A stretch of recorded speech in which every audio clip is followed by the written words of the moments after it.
Assalamualaikum warahmatullahi wabarakatuh. Perkenalkan, nama saya Nurhasya Afifah. Saya dari kampus Sekolah Tinggi Nahdlatul Ulama. Saya dari kelas A. Di sini saya akan menjelaskan tentang sejarah dan perkembangan hukum pidana di Indonesia. Hukum pidana di Indonesia memiliki sejarah panjang dan kompleks, dipengaruhi oleh berbagai faktor, termasuk budaya lokal, pengaruh kolonial, dan perkembangan hukum internasional. Berikut adalah gambaran singkat mengenai sejarah dan perkembangannya. Yang pertama, masa prakolonial. Hukum adat. Sebelum kedatangan Belanda, hukum pidana di Indonesia didasarkan pada hukum adat yang beragam di setiap daerah. Hukuman umumnya bersifat retributif dan didasarkan pada prinsip balas dendam. Sistem peradilan. Sistem peradilan tradisional didasarkan pada musyawarah dan mufakat dengan kepala suku atau tokoh masyarakat berperan sebagai hakim. Yang kedua, masa kolonial Belanda dari tahun 1602 sampai dengan 1942. Pengaruh hukum Belanda. Belanda merupakan hukum pidana Belanda di Indonesia yang dikenal sebagai Wetboek van Zandvoort for Indonesia.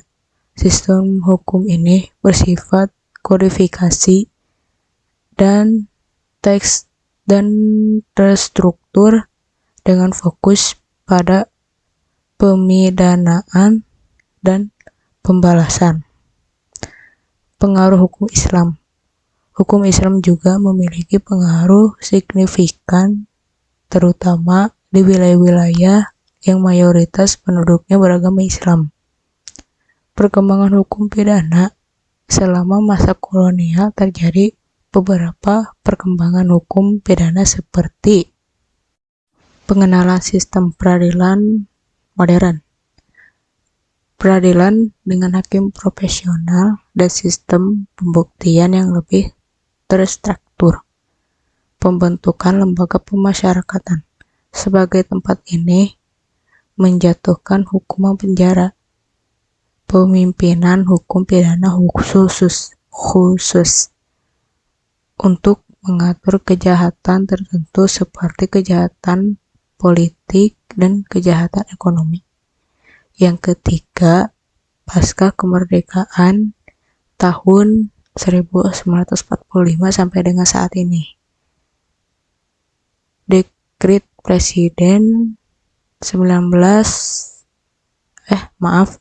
tahun 1959. Dekret ini menyatakan bahwa hukum pidana Indonesia didasarkan pada hukum adat, hukum Islam, dan hukum Barat.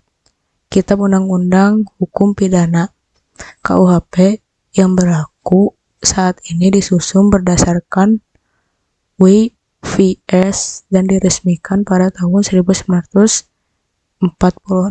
KUHP ini telah mengalami beberapa kali revisi untuk menyesuaikan dengan perkembangan zaman dan kebutuhan masyarakat. Perkembangan hukum pidana. Peningkatan kesadaran hak asasi manusia. Perkembangan hukum pidana di Indonesia semakin memperhatikan hak asasi manusia seperti hak untuk mendapatkan pembalasan hukum dan hak untuk tidak disiksa. Perkembangan hukum pidana khusus. Diperkenalkannya hukum pidana khusus untuk mengatur kejahatan tertentu seperti kejahatan korupsi, kejahatan terorisme, dan kejahatan narkotika. Peningkatan peran lembaga penegakan hukum. Perkembangan hukum pidana juga mendorong peningkatan peran lembaga penegak hukum seperti kepolisian, kejaksaan, dan peradilan. Yang keempat, tantangan dan masa depan. Perkembangan teknologi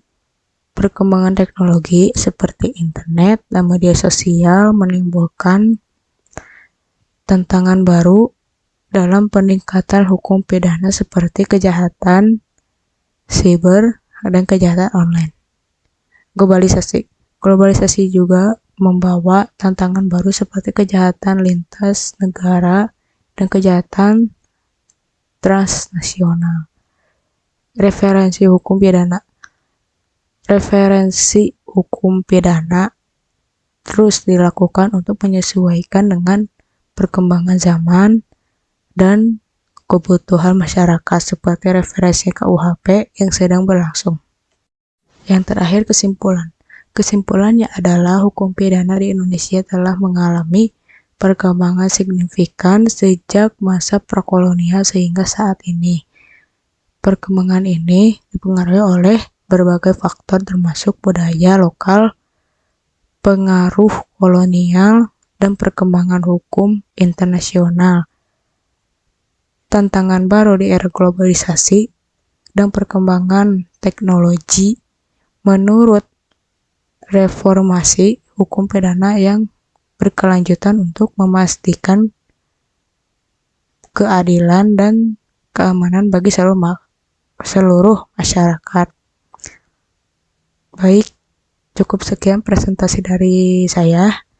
Mohon maaf apabila ada kata-kata yang salah atau yang kurang enak didengar. Saya mohon maaf. Wabillahi taufiq wal hidayah. Wassalamualaikum warahmatullahi wabarakatuh.